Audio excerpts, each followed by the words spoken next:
Mukhang tina-target na ng San Miguel Bear itong si Cedric Barefield dito sa darating na draft. Magmula nung magdeklara ito na bago o nayanig yung mga mock draft na ginagawa dahil nga walang nag-akala na matutuloy na talaga yung pagpasok ni Barefield dito. At alam nating lahat na ang San Miguel ay nangangailangan ngayon ng point guard. Hindi na sikreto at marami na nagsabi na kinakailangan i-upgrade ng SMB yung kanilang point guard position at ang tina-target daw nila dati itong si Wami Tiongson o si Stephen Holt. Pero dahil pumasok na si Cedric Barefield, mukhang malaki ang posibilidad na itong si Barefield ang kunin ng San Miguel. Para ito'y masakatuparan, kinakailangan makuha nila yung first round draft pick ng Terra Firma. Ayon kasi doon sa mga insider sa kampo ng SMB, parang ganito nakikita nila. Sigurado na number 1 draft pick si Justin Baltasar, walang magbabago dyan.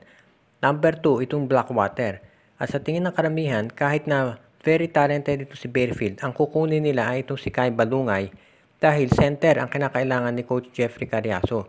Walang kasiguraduhan na babalik itong si Troy Rosario at itong si Christian David, malamang pipitasin niya ng TNT tropa.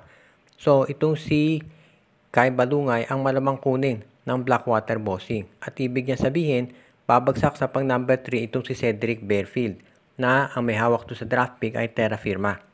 Ito na ang oportunidad sa San Miguel para makuha yung draft pick na yan. At sa tingin ko, pwedeng mangyari, i-trade nila itong si Vic Manuel, si Jeron Teng at si Simon Enciso para dito sa draft rights kay Cedric Barefield. Pwede rin isama ng San Miguel Bear itong kanilang first round draft pick para makuha na nila at matuluyan ng ma-acquire itong si Barefield. Kapag yan nangyari, magkakaroon ng high quality world class player na magmamando dito sa San Miguel. Kaya sa tingin ko hindi na nakakagulat kung si Barefield talaga ang gusto nilang makuha. Dahil biglang lumalim itong darating na draft, mukhang nagbago ng plano itong Barangay Ginebra. Originally, ang target nila ay yung first round draft pick ng Terra Firma. Pero ngayon, dahil mukhang bababa na sa number 5 itong si Kaylan Tiongson, okay na sa Ginebra na yung Northport Batang Pier draft pick ang kanilang makuha. Base dito sa latest proposal, mukhang isasama itong TNT Tropang Giga doon sa trade. So ang mangyayari dito, ang Barangay Ginebra sa kanila mapupunta yung first round draft pick ng Northport Batang Pier.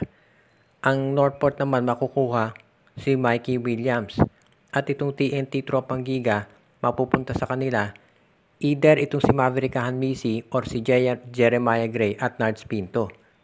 Hindi makukuha ng TNT yung tatlo. Isa lang. Either si Maverick Hanmisi o itong si Pinto at si Jeremiah Gray. Sa panig naman ng Northport, mukhang papayag na itong si Mikey Williams na pumirma ng kontrata sa TNT. Pero sign and trade ito. Ibig sabihin, pipirma siya sa tropa pero ititrade siya kaagad sa Northport. Okay lang to kay Mikey dahil alam naman niya hindi siya magtataga sa Northport at eventually matitrade yan either sa Magnolia, Ginebra or San Miguel. Sa panig ng Ginebra, kapag nakuha nila yung first round draft pick ng Northport, ayos na dahil makakukuha na nila malamang itong si Kaylan Tiongson. Base kasi sa latest projection, mukhang ang mangyayari, number 1 si Justin Baltasar, number 2 si Kai Balungay, number 3 si Cedric Barefield at number 4 si RJ Abarrientos, number 5 si Kaylan Tiongson. Yung posisyon ni Balungay at ni Barefield at ni Abarrientos pwede pang mabago yan. Pero nakalock na syempre sa number 1 itong si Justin Baltasar. Ang importante sa Ginebra, makukuha nila itong si Kaylan Tiongson dahil yan talaga ang gusto at tinatarget nitong Barangay Ginebra ngayon dahil gusto nila na magkaroon ng isa pang additional wingman para mapalakas yung kanilang line-up. Base dito sa latest reports na lumalabas ay gusto raw ni Chot Reyes na tumakbo bilang presidente ng Samahang Basketball ng Pilipinas. Ito yung grupo na nag-oversee sa aktibidad ng ating national team. Base dito sa mga latest reports na lumalabas, ito raw ang dahilan kung bakit okay na kay Chot na wag nang mag-coach dito sa Gilas at handa na siya na i-fulfill yung duties na kinakailangan bilang presidente ng SBP. Wala pang formal na deklarasyon ito si Coach Chot Reyes pero ito'y kumakalat na sa social media at mukhang determinado siya na tumakbo dito sa posisyon na yan. Hindi pa natin natitiyak kung ito ay matutuloy pero base sa reaksyon ng mga PBA at ng Gilas fans, mukhang hindi sila natutuwa at sa tingin nila ay hindi ito dapat mangyari. Nakita na kasi ng mga fans kung ano ang naging sitwasyon at pinagkukumpara na yung difference noong si Chot Reyes ang humahawak dito sa ating national team kumpara dito kay Coach Tim Cone. Kitang-kita naman natin yung pagkakaiba. Lalo na dahil ang ginawa ni Coach Tim, pinili si Justin Brownlee kaysa kay Jordan Clarkson. Mahusay and world-class player si Clarkson, pero nakita natin ang problema dahil pag si Clarkson ang nandyan, puro one-on-one.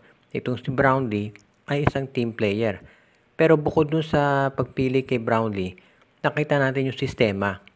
Yung dribble drive offense ni Coach Chot Reyes ay hindi epektibo dito sa Gilas. Samantalang itong pinapairal na triangle at zone nitong si Coach Tim Cone ay umiiral na at nagiging effective. Nakita natin yan nung tinalo natin ang Latvia, ginulat ang lahat. Kaya sa tingin ko magiging maganda ito kung si Coach Tim Cone mananatili sa pwesto. Pero yung si Coach Chot Reyes, siyempre sa bandang huli SPP magde-decide dyan. Pero ang tanong ng iba, wala na bang ibang option bukod dito kay Coach Chot? Na kung hindi nga naging effective na coach ng Gilas, ano pa kaya bilang head ng SBP? Ang Magnolia Chicken Templados ngayon ay nag-aabang kung sinong team ang pwede nilang makatrade para makataas ng kanilang position. Alam natin medyo mababa yung draft position nitong Magnolia, pero gusto nila na mag-move up dahil nakita na nila yung mga talent na available. As it is, medyo magiging mabigat dahil alam natin na itong Phoenix ay hindi masyadong eager na bitawan yung kanilang pick dahil originally ang gusto ng Phoenix itong si Evan Nell ang kunin. Pero dahil sumali itong si RJ Abarientos at si Cedric Fairfield, obviously nagbago na plano niyan. Ngayon ang Magnolia tinatarget either yung first round draft pick ng Blackwater, Terra Firma, Phoenix o Northport. Alam natin ang Ginebra at San Miguel ganyan din ang plano plus yung TNT. So medyo nagiging crowded na. Ang advantage ng Magnolia, marami silang trade assets na pwedeng ibigay lalo na dito sa Blackwater at Phoenix na alam nating mga independent team. Well, itong Blackwater independent sa SMC. So, for example, kung determinado talaga ang Magnolia na kunin yung draft pick ng Phoenix, pwede nilang i-offer itong si Paul Lee. At kung dito naman sa Blackwater, pwede nilang i-offer. Pwede rin si Paul Lee o kaya si Calvin Abueva, si Gio Aladon o kung sino pa mang player. Actually, lahat ng player sa Magnolia ngayon pwedeng i-trade except dito kay Ian Sanggalang at Mark Baroka. So sa tingin ko, kung trade assets ang pag-uusapan, itong Magnolia ay equal o higit pa dito sa pwedeng i-offer ng ibang kuponan. Kaya sa ngayon, naka-standby lang itong kuponan ni Coach Chito Victorero at tinitignan kung sino ang pwede nila na may offer. Siyempre kasi ngayon alam natin na nakafocus yung mga teams dito sa kampanya ng Gilas obviously. Pero pag natapos na yan, dyan magsisimula yung tinatawag natin na talagang mga trade transactions. At syempre, aabangan din nila yung magiging assessment dito sa mga rookies na nag-apply sa draft.